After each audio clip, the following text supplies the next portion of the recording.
Hello and welcome to our, Aserai Loyalist playthrough, I was going to say, but actually we know we haven't actually done that. No, we haven't stayed with the Aserai. However, we are going to be staying with their units, or at the very least we're going to be staying with the camels as far as we can possibly do that, because obviously right now we're in KHUZAIT territory. So I'm not entirely sure how well that's going to go, but we'll try it out. Anyway, we do have the ability to now select two perks. Well, select from two perks. And we're going to see, what do we want to do? Do we want to do powerful or do we want to do sprint? Because from my perspective right here, right now, I'm actually thinking sprint is... I know. I probably shouldn't be thinking about taking sprint. I never usually take this. The only time that I have actually taken this in the history of me playing Bannerlord is when I did my duelist playthrough. That's it. When I did my duelist playthrough, that is it. So I'm actually going to be taking it right now just because I think that's going to be super fun. And otherwise, apart from that, what we want to do is we want to go and clear out the back streets. However, the main problem with doing that is that I actually have a couple of parties that are relatively strong at the moment. As you can see. Usually what I would do is I would get Zemina to come over here, because obviously she has roguery skill, and I would install her in the alleyway here, or at the very least we would clear those out in general and just actually do something with them. However, what I'm actually going to do instead, let me just see real quick. Oh wow. Yeah, there's not really anything amazing around here. I'm thinking of using the tannery actually. I'm thinking of buying the tannery. Can I buy a bunch? I actually wonder how many workshops can I actually purchase? I only have... Oh, okay, we can... Oh, okay. Alright. We've got a pretty decent amount, as you can see right there. We have 2 out of 5, so we have 3 spaces. So what I'm going to do is I'm literally going to go to every single one of these. We're going to buy the smithy. We're going to buy the tannery. There we go. And we're going to buy the pottery shop. So we're literally going to buy every single workshop in existence, shall we say, in our town here, and we're going to see how well that goes, because obviously I'm going to be declaring war on someone in just a moment. I'm not entirely sure how well this is going to go, by the way, but this is the only thing I can really think of to do. So we're just going to get some of that. As you can see, we've got some pretty decent things going on here. Maybe, I mean, that's the thing. I feel like maybe what I should do is probably get Marketplace or get something like Granary. Granary is probably going to be somewhat useful. We might want to get this, actually. 14 days that's going to be. Alright, let's go and do that. And we'll see how that goes. Now, we are, of course, in possession of a couple of parties, like I mentioned in the introduction of the episode. And I'm kind of thinking, you know what? Do we want to just get some influence real fast?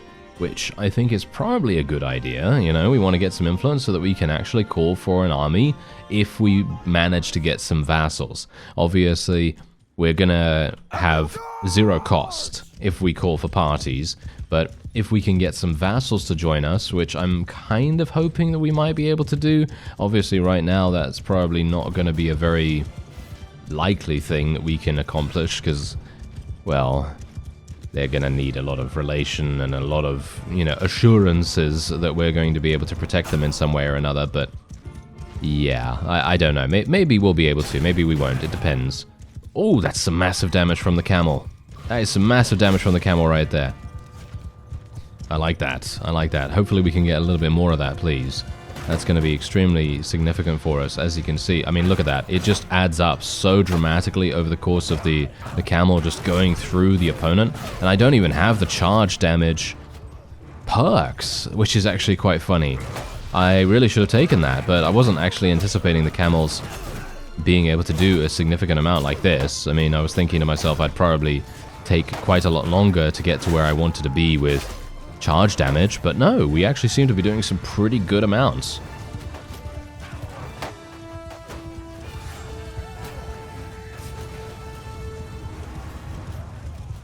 And you know, I've actually kind of discovered, maybe not discovered, but I've kind of realized in our usage of these camel units over the course of the series so far, that our lancers, our camel lancers, actually are pretty good at what they do. And I'm not even talking about just lancing here, because from my perspective, I must admit I've always had a rather poor connotation with lancer-based units. And, well, what connotation is that? Well, I'm just going to say, basically, I've always thought of lancers as pretty useless in pretty much every single aspect of gameplay, with the exception of field battles. However, that's actually not been my reality with these camel ones. I'm not sure whether that is the case with every single lancer, because let's face it, they are not only going to have lancers available to them, but that has been my, shall we say, perspective on the whole matter, which is obviously incorrect. That is very much incorrect. Most of the time, they're actually going to have some kind of secondary weapon, of course. They are going to have a secondary weapon, and that's indeed going to make it a lot easier for them to participate in sieges, for example. And I must admit that I've had this poor outlook on them. I've basically been like, yeah, these guys are not actually going to be that useful in, you know, any kind of significant close quarters combat. But as I say, that's actually not the case. They are actually pretty useful. Anyway, Sabila has actually advanced to age 2, and we're going to be getting something for her here. We'll just get Vigor, and then Social and Control was leveled up as well. Very nice. And yeah, there's one thing that we've got to do here. We've got to be careful. We got to be careful with our town. We cannot lose it. So my question now is, who do we declare war against? And how do we want to do that? Because if we declare war, how is it going to go? I mean, that's the point. We could prey upon a bunch of caravans from the KHUZAIT. I could take this right now, to be honest. I would be able to take this relatively easily. So I'm thinking, you know what? Maybe we want to do that. How are we doing right here? Okay, yeah. So obviously we have our. Wait a minute. Where's my engineer? Why was he not? What? Why was he not assigned as the engineer? Was I being absolutely stupid? Did I go in there without actually assigning my engineer in the previous siege? Maybe I did. I don't know. Okay, well, first of all, what we want to do is we want to take a quick look at who enemies are actually fighting each other. So, for example, who are the KHUZAIT at war against? And you can see that they're actually at war against the Aserai. The Aserai are at war against the Southern Empire and the KHUZAIT. Now, I am 100%, and I'm pretty sure the KHUZAIT will declare war on us at some point. So it is just a case of, do we want to be the offensive force here, or do we want to be on the defensive when we've declared war against someone else? That's the question. Because here's the thing, I could potentially declare war against the Southern Empire, as you can see right here. The Southern Empire has only 5 towns and 0 castles. So technically, I could go over to Cyronea, for example, or Onira, and we may even be able to capture it. The main problem with doing that, of course, is the fact that they're going to have a significant garrison. I'm going to assume that they're going to have a pretty large garrison. Maybe they do. Ah, never mind. There it is. Okay. There's the inevitable declaration of war that we assumed was coming. You know, pretty obvious, wasn't it? Yes, very, very obvious of them to do so. Anyway, let's take a look at this real fast. Okay, minus 5% trade penalty within cities of your own kingdom. That seems pretty fun. What do we have this? Minus 10% trade penalty with the villages of your own culture. Okay, I don't really... I think this is going to be the best one. Rumor network is going to be much more effective for me, I guess. Anyway, what we're going to have to do is we'll have to bombard the town. We'll have to bombard it. Unfortunately, I am going to have... Oh, yeah. Yeah, we're going to have this kind of issue now, aren't we? Hello there. Alright. Oh, these guys literally have nothing... What? What is going on with these guys and their armies? Stop this. What is up with their armies? Did you see their composition, by the way? Did you see their composition before we headed in here? Yeah, basically it is terrible. it is really, really bad, and I'm actually astounded that it is so incredibly low quality. I guess the KHUZAIT have just not been having a very good time of things. Anyway, we're just going to be telling everyone to charge in. There is no reason for me not to, because as I've already said, their composition is mostly comprising of KHUZAIT nomads. And as you know, or may not know, KHUZAIT nomads are really, really not very good. They are literally just their volunteers as far as I'm aware. They're their lowest tier of unit. Obviously it's been a while since I've actually played with the KHUZAIT, so it may be that I am getting them a little bit mixed up, but it's fine. As you can see, otherwise though, they actually have a pretty large number of horse archers. I'm actually very surprised that they have so many, but you know, they are the KHUZAIT after all, aren't they? They're known for this. That is what they're known for. But they are going to be absolutely useless after the changes that the developer implemented recently. If you saw my thoughts video, then you'll know exactly what I'm talking about, because basically what it boils down to is any mounted unit, hopefully I understood this correctly, any mounted unit that has less than 100 riding skill and uses a ranged weapon on that mount is going to have a 75% less accuracy when shooting. 75%. At least that's what I seem to recall. But bear in mind, my memory is absolutely awful, so it could very well be that, you know, I am not remembering it exactly as it should be. But yeah, it is quite shocking to see such a large nerf, I guess you could kind of call it. I don't know. I'm not entirely sure whether it... I mean, it is a nerf for certain, but I guess I could call it a change. But yeah, it is a pretty big nerf from, you know, standard sort of terminology if you want to use it. Anyway, the point is, that means that when we're going to battle against these guys, that's why I was actually really surprised to see so many nomads. Because, well, apart from the fact that they obviously don't have mounts to begin with, these nomads, but they also had a bunch of horse archers. But these tribal warriors, for example, I know what their stats are. They've got like 30 or 40 riding skill, which means, you guessed it, they're not really going to have any opportunity to hit us at all. They are going to have such low accuracy, it's going to be extremely difficult for them to basically do anything against us on horseback when they have only those units. And you can very clearly see exactly the reason. Look at this. We have lost basically 0 units right now. And, I mean, it's pretty obvious why. I mean, I have very high tier units and the enemy has very low tier units. That's obvious, right? However, I think the main thing here is that they would have been a lot more effective before the changes.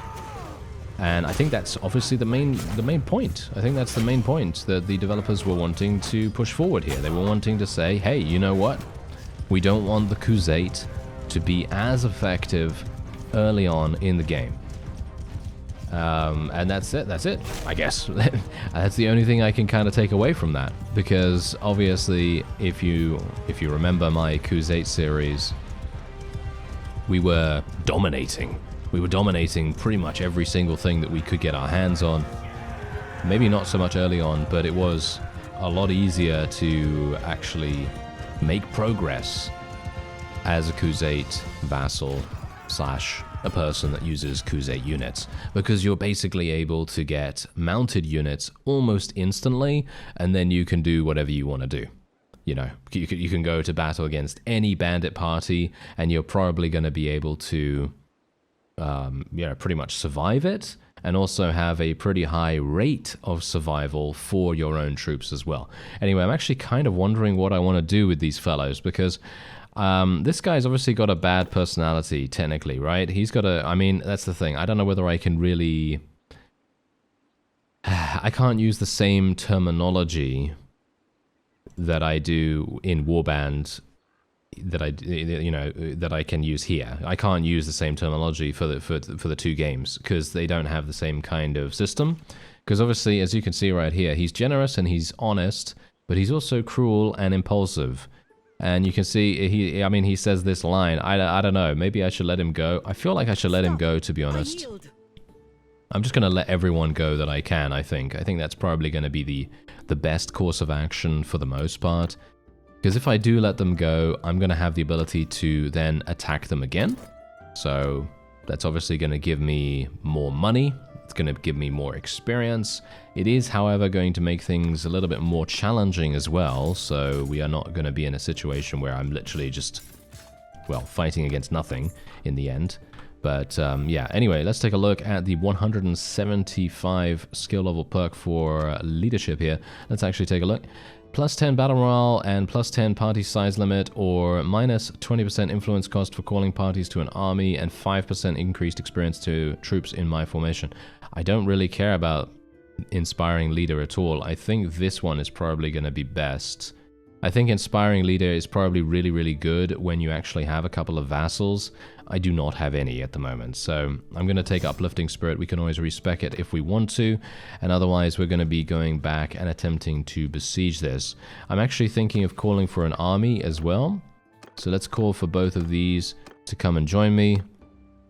Let's besiege it, and we'll see what we can do. Now, obviously, okay, wait a second. We do have to be a little bit wary, okay? It is not actually a, it's not a slam dunk, okay? It is not a slam dunk by any means for us to be, yeah, we're going to have some issues here. I'm going to have to abandon this once again. Ooh, I'm not actually looking forward to this at all. This is going to be a bit of a, is this going to be a troublesome situation? Yeah, maybe. Let's actually have a look. No, you got a couple of those. No, he's got mostly nomads. Okay, yeah. So we're going to go into a battle against this fellow. Thankfully, I called for that party to come and join us, because otherwise we would be outnumbered so dramatically here. I think we would have possibly some big issues. Where is Zemina, by the way? I have no idea where she is. Oh, she's over there. Okay, well, that's a bit too far away, unfortunately. So yeah. Anyway, we're going to go in. I'm pretty sure we'll be okay, but I don't think I could really look at most of the composition. I saw the majority of units that they have, and the majority are, well, obviously nothing really to write home about, so we shouldn't have to worry too much about it. Anyway, let's see here. What can I do? It seems like this fellow has the best. Alright, there we go. Alright, so this fellow obviously has a bunch of infantry. I don't really care to use the infantry too much, because what I'd actually like to do is, well, basically just charge at the opponent as best we can and try to eliminate them as fast as possible, because they're going to be these fellows right here on their mounts and everything. They're going to be the main cause for concern primarily, and these fellows as well, because they're going to have some marksmen, you know, they're going to have some marksmen, and I do need to eliminate those. They are the highest tier, as far as I recall, of archer that the KHUZAIT have, and I would like to eliminate those as best we can. Now, they are going to actually start being able to kill us here, which is obviously a bit of a problem. And so I'm very much hoping that we'll be able to at least run some interference here, maybe try and kill some people along the way as well.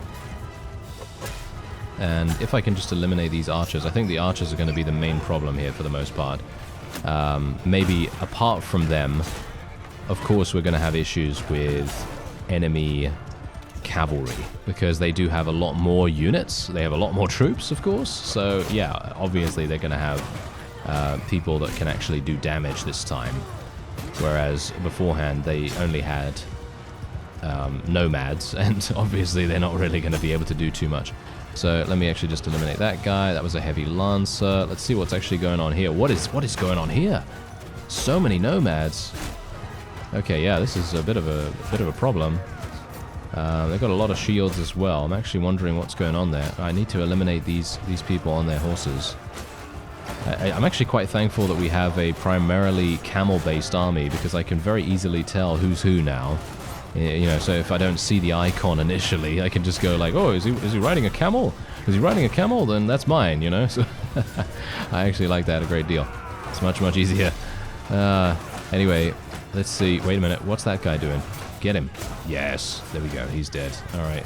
Okay, so I do need to watch out once again still for marksmen. These guys are quite dangerous. as you might expect. They kind of have a bit of a Vagier marksman about them, if you recall from Warbands. They're gonna be relatively decent at what they do. And yeah, I'm not entirely sure if I can remain doing just such little damage. I'm actually not entirely sure if I need to be more invested in eliminating the infantry or whether I should actually just be focusing on the archers. Because obviously archers, they're, I think, probably going to be maybe one of our most dangerous enemies to deal with. Because as you've seen already, they actually do good damage to me. I mean, they shot me for like, what was it? 40 damage? 50 damage or something like that? I have no idea how much I actually took from that one shot, but it was a lot. I think I had about 80 to 90% HP before going into this battle, and, well, it chunked me pretty hard. So, yeah, I mean, one more shot and I'm pretty much dead if they hit me in a decent location. But I think this is actually going to be it. Yeah, look at that. We actually lost, shall we say, Hasid actually lost a massive amount of his troops. And I suppose that just goes to show what it would be like if we had a, you know, an army primarily consisting of whatever units he had, because I have no idea what kind of composition he was running around with, but it kind of just says to me, yes, I'm going to dissolve his party in a moment, and we're probably just going to have him, well, he can't even run one of the alleys, can he? He can't even do that, because he isn't actually a, you know, he hasn't got Mercy 0 or lower.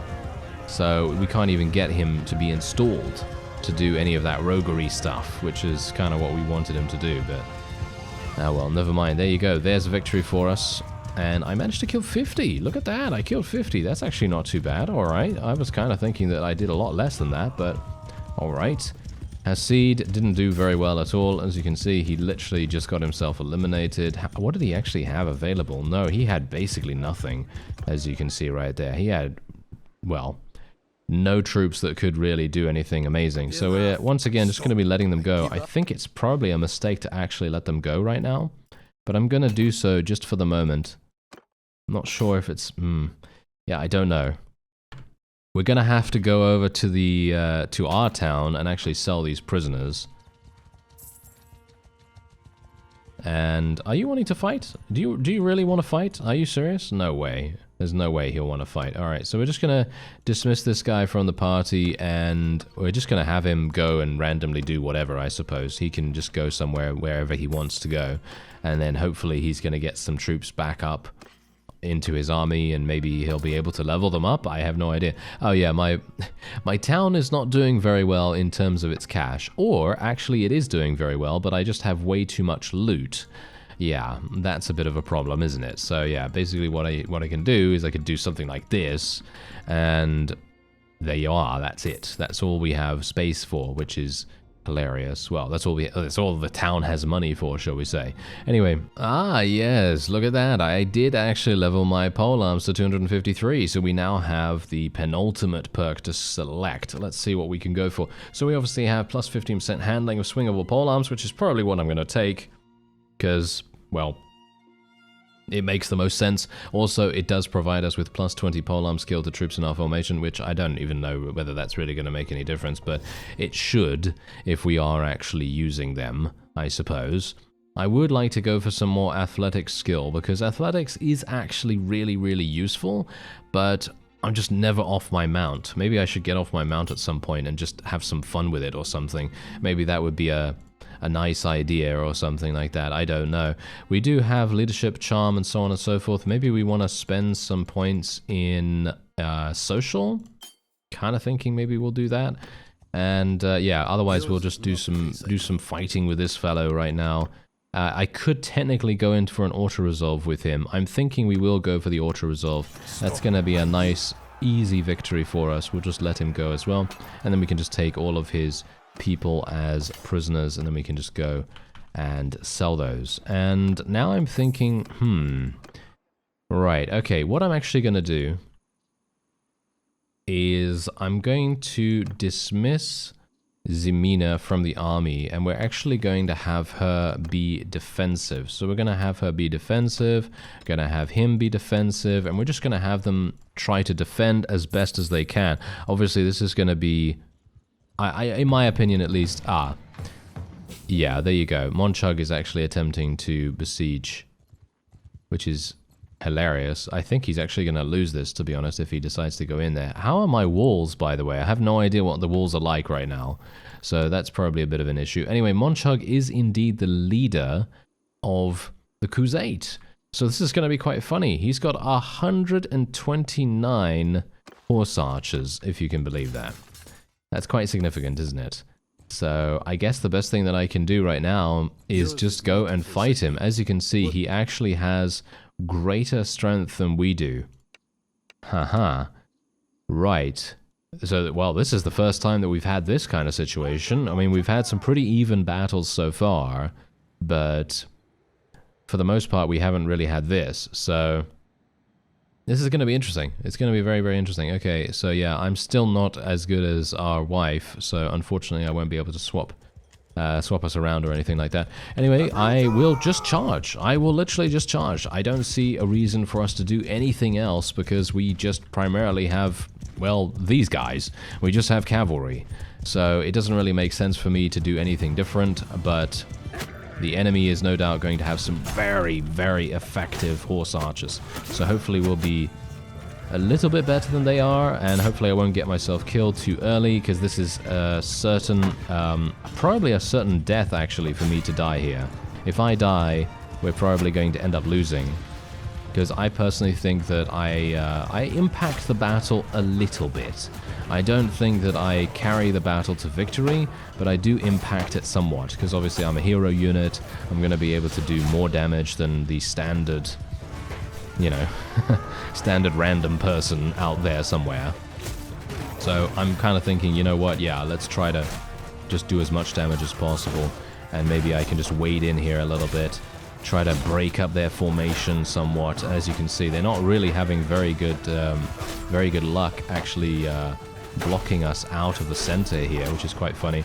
And hopefully I won't just get shot in the face, because I did just take some damage. And the enemy doesn't really seem to be doing that much at all. I'm very surprised.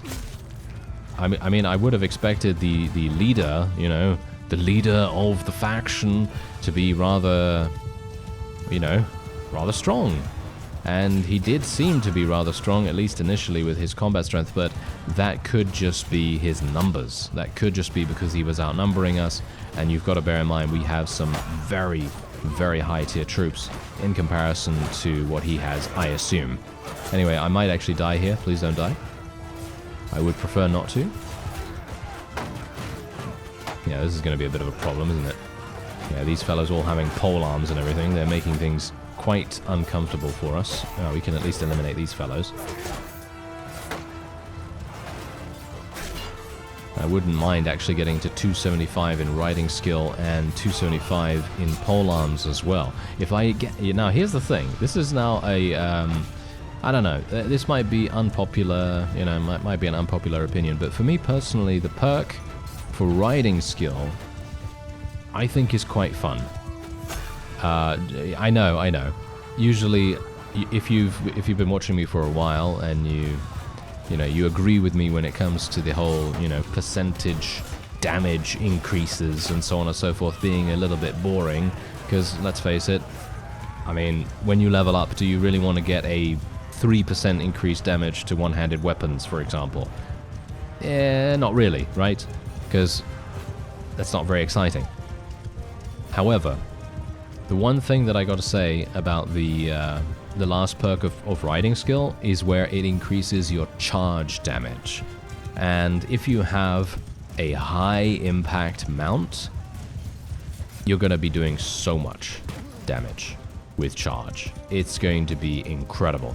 And obviously, because we have a camel that obviously already has a pretty decent amount of charge skill, and it is super, super fast as well, as you can see right here. We're actually flying through the plains here, through the desert, and it's just, yeah, it's doing a great job. And yeah, That's kind of what I'm getting at here. Basically, if we get that charge perk, if we get the perk at the very end, we are going to be doing at least 20 to 40, maybe even more damage in charge alone, which is very, very effective. Anyway, I am actually going to be taking him prisoner, and I'm probably going to be executing him. I know. Maybe this is not a good idea, but I kind of feel like I should, okay? I kind of feel like I should do this. Because if we don't, he's going to come back again and again and again, and it's going to be very uncomfortable for everyone involved. So I'm kind of hoping that we'll be able to make it work. So we'll see what happens. Anyway, I'm just going to sell all of the other prisoners, of course, because I did pick up all of them, as many as I could at least, because this is basically infinite money right here. As long as I have prisoners, I can get money as much as possible. Whereas if I sell people in here, or should we say, if I sell loot in the town, it doesn't really give me infinite money, because obviously, as you can quite clearly tell, it only has a limited amount. So that's going to be a bit of a problem in general. Anyway, we're just going to sort by volume here, and I'm just going to sell as much as I possibly can. Oh, this is going to be a problem, isn't it? Oh dear. This is going to be a huge issue. Alright, yeah, so party, yeah, she can equip some stuff, that's great. And there we have it. Okay, my capacity is still exceeded, probably because of my food situation, I'm assuming. Yes, indeed, look at that. We need to get rid of some of that as well. There we go. That's a little bit easier, and we are obviously not having enough food right now. Or should we say enough, what is it? Enough food? Yeah, enough food. Okay, so otherwise, the workshops will be done in 3 days, which is obviously great. My loyalty is currently not doing too badly. I should probably get another granary. We should probably get the granary built after this. Just going to wait here for a little bit of time, and we're just going to see what actually happens. I would like to execute Mr. Monchug. So I'm thinking we're probably going to go ahead and do that. I need to go back to Aserai territory. That was the main reason why I wanted to put my parties on defensive, because I wanted them to be able to defend while I was off doing that. Because ideally, what I would like to do is go to the nearby area here. I wanted to go here very specifically, and I just literally wanted to go to these 4 villages basically. I wanted to go there, pick up as many noble units as I could, from Aserai territory, of course, and then just level them up into camels, you know, into camel riders and so on. And that would be fantastic. Hopefully we can actually make that work, but let's just have a look and see what we can get here for our 125th level of roguery. So, we have a plus 30% chance for bandits, villagers, and caravans to surrender. And we also have a 5% chance per day to increase relation with a notable by 1 in the governed settlement. Obviously, that's governor only. And then we have a plus 20% crime rating decrease rate. I don't really care about that too much. So we're probably going to be taking Scarface here. Alright, so first of all, let's execute him. Usually, I wouldn't... I do not recommend doing this, by the way. Okay? I do not recommend doing this, but I am going to do it. There we go. Boom! He's out of there. He is out of there. Alright, everyone is not liking me at all now, but yeah, I think it's necessary right here. I think it is necessary. Let's just hope that my forces will be able to defend while I go over here and actually recruit some people. I'm kind of just hoping that this... Oh no, are you serious? Very, very few units. This is not good. We need more people, please. Okay, that's also not amazing. It seems like the Aserai are recruiting from here quite dramatically. Maybe not so much from this one, so that's nice. And we can actually go over here, but that's raided. We can go over there as well. And we're actually gaining money. Oh no, this is an imperial place. Okay, that's not really going to help me at all. Okay, we'll just go back over this way then. Ah, it's been besieged. It's been besieged, as you can see. Look at that. We're going to have to go back there really, really fast. I don't really... yeah, fine. We'll take that one. Okay, yeah, so we're now going to have to go back. I'm not entirely sure. Oh, okay, okay. So we have 375. I don't know how large the army is. We're going to have to go very fast. Come on now. Let's get back there. Okay. Let's see what's happening. 500. Oh no. Well, this is a bit of a problem, isn't it? This is a bit of a problem. Well, Monchug wanted to declare war against us. He was the one that declared war. I mean, obviously, because he's the liege, but, you know, still. Anyway, Tulag is attempting to attack us. As you can quite clearly tell, he has some higher tier units in the form of the KHUZAIT Dark Khans, but he also has some very low tier units in the form of the Nomads and so on. So it's maybe going to be alright. I actually don't know. Let's just take a quick look at this. Okay, this is a tier 4 unit. Yeah. It might be okay. It might be okay. We might be able to do something with this, but yeah, we're going to have to see what happens. Anyway, that is actually going to be it for this episode. We're going to tackle Tulag's army in the next one. I thank you very much for watching, and I'll see you next time.